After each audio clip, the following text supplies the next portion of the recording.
There has perhaps never been a player quite as polarizing as Barry Bonds. His troubled relationship with his teammates and media members throughout his career, even before the steroids, turned him into MLB's villain, a title currently held by my personal favorite player, Fernando Tatis Jr. I'm not here to talk about his statistics, like how he's the only member of the 400 homer 400 steal club, or the 500 homer 500 steal club, or how he had 18 consecutive seasons with an OPS plus of at least 150, or how he may be the best defensive left fielder ever, or how he had more times reaching base safely than at bats in the year 2004, or how his 2001 season was the only ever MLB season with an ISO over 500, or how his career OPS with 2 strikes of 782 was higher than Hall of Famers Gary Carter, Lou Brock, Alan Trammell, or Robin Yount's OPS in general. Wait a second. Oh, god damn it, I've done it again. I'm not here to try to convince you that Mr. Bond should have his face engraved on a plaque in a closet in New York. I am instead here to tell you how you should argue in favor of Mr. Bonds getting his face engraved on a plaque in a closet in New York. Because I too often see something like this. Barry Bonds should not be in the Hall of Fame. He used steroids to gain an unfair advantage and should therefore not receive baseball's greatest honor. Actually, Boomer, Barry Bonds is the only member of the 400-400 club and the 500-500 club. He had 18 consecutive seasons with an OPS plus over 150, and he was the best defensive left fielder ever. In 2004, he actually had more times reaching safely than he had at bats. His 2001 season was the only ever season with an ISO over 500. And his career OPS with 2 strikes is actually higher than the overall OPS of Hall of Famers Gary Carter, Lou Brock, Alan Trammell, and Robin Yount. And the second person looks very smug and feels very smart after he owns person 1. But no one's opinion has actually been changed. And that's the thing. Typically, the argument for or against a player's Hall of Fame candidacy is predominantly a statistical one. Do they or do they not have the pedigree to be deserving?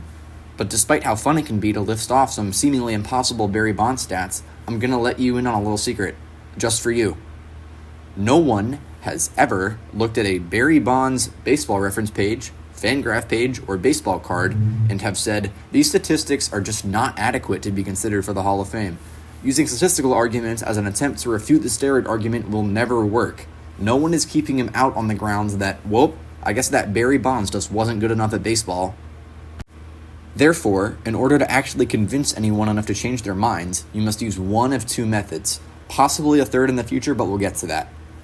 Method 1. Establish that he was still one of the best players not only of his era, but of all time, even before the steroid usage, which is generally agreed to have started after his 1998 campaign. For 1999, his helmet size greatly increased, he put on weight, he only stole 15 bases, a new career low, and his home run per at-bat ratio became a career high.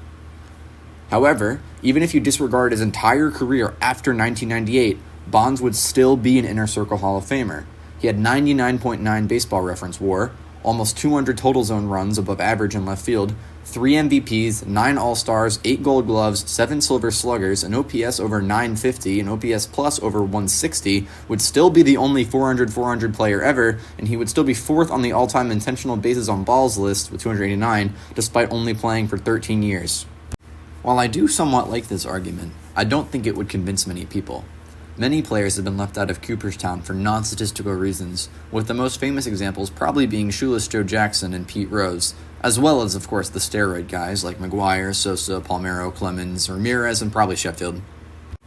So, we gotta let them know that there are confirmed PED users already in the Hall of Fame. David Ortiz was a controversial first-ballot Hall of Famer due to being named in the same New York Times report that named Sammy Sosa. Sosa gets harsher treatment from voters due to the era he played in, but in terms of tangible PED evidence, him and Ortiz have the exact same amount. David Ortiz was hardly a better player than Sammy Sosa, if at all, yet he was a first-ballot Hall of Famer, while Sosa never even got to 20% of the vote. Mike Schmidt, arguably the best third baseman ever, admitted to his use of amphetamines after his career. Goose Gossage admitted to use of amphetamines as well. Same for Ralph Kiner. Many insiders and anonymous players and coaches from the time suggested that the percentage of players using amphetamines were over 75% during the 1970s. I'm not here to suggest anyone in particular who has not already admitted to it. Google is free, and if you just search for what players in the 1970s and onward used amphetamines, you'll quickly conclude pretty much all of them. The point here is not to tear down legends of the game for partaking in this practice that everyone was partaking in. The point is to expose how goddamn arbitrary it all is. For goodness sakes, Joe Morgan, possibly the greatest second baseman of all time, wrote a letter to the Hall of Fame begging them to not allow steroid users into the Hall of Fame. He needed to say steroid users because he knew that phrasing it as PED users would exclude nearly every single Hall of Famer from the era that he himself played in. The Hall of Fame is full of PED users from every era of baseball until they began officially testing in 2005, leaving out arguably the best player to ever use them as both inconsistent and unfair. The third option that I alluded to was that Alex Rodriguez gets into the Hall of Fame. His first 2 years on the ballot have both been rather unspectacular at about 35% each. However, that is about the same as Roger Clemens, and Roger Clemens got 65% of the vote in his last year. A-Rod will benefit from both his repaired public image and more progressive and forgiving BBWAA voters for his remaining 8 years on the ballot. If he does manage to get in, there will be absolutely no way that the writers can cognitive dissonance their way out of this. Alex Rodriguez served the longest suspension ever issued for a first-time PED offender, so if he gets in, I would expect Bonds, Clemens, and perhaps more to follow suit on Veterans Committee ballots.